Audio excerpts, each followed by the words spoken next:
E rima tau kua hipa I te whakataunga o tā rātou kokora hotiriti, kua piki te mana o te iwi o Ngāti Kuri I roto I te ohanga o te tai tokerau.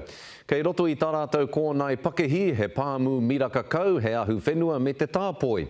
Hei tā Whatitiri Te Wake, ko te pakehi hou, kātahi anō ka whakatūria e rātou, he huarahi mo te iwi kia whai hua rātou I te tino rawa o tō rātou rohe, ara I te kauri. O kauri, ko tōna whainga kia whakakā I ngā kare aroto o ngā uri o Ngāti Kuri.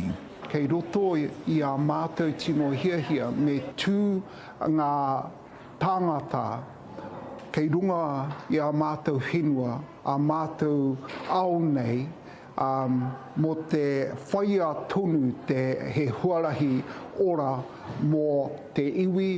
I mōhiotia whānuitia te pakihi nei ko Ancient Kauri Kingdom. Mohoa nei e manaaki ana te whare o te iwi I tētahi toa hoko kai, hoko taonga. He kura wānanga waka me tētahi wāhi mahi kāmura. Because Ngāti Kuri own it now, I feel much more at ease to do the northern New Zealand Maori culture, put that in my work.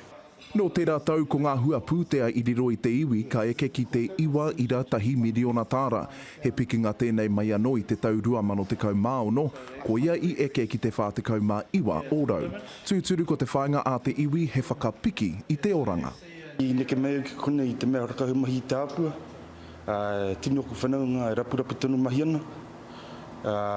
Wai mari au I whiwhi au I tēnei mai amataku iwi. We saw this as really as an opportunity to develop a gateway to other product and visitor experiences. As people travel to the north, they have to come past Kauri here, or many stop here, because all the buses that travel into up to Te Rerenga Wairu and Te Paki.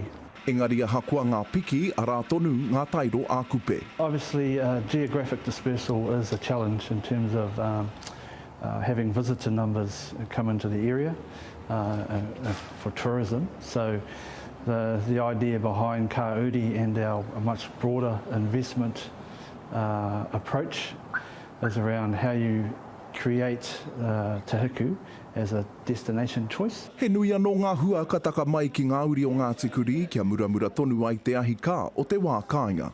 Our approach to, I guess, improving the social well-being of our people is by investing in business opportunities and investment growth to generate employment opportunities through those businesses.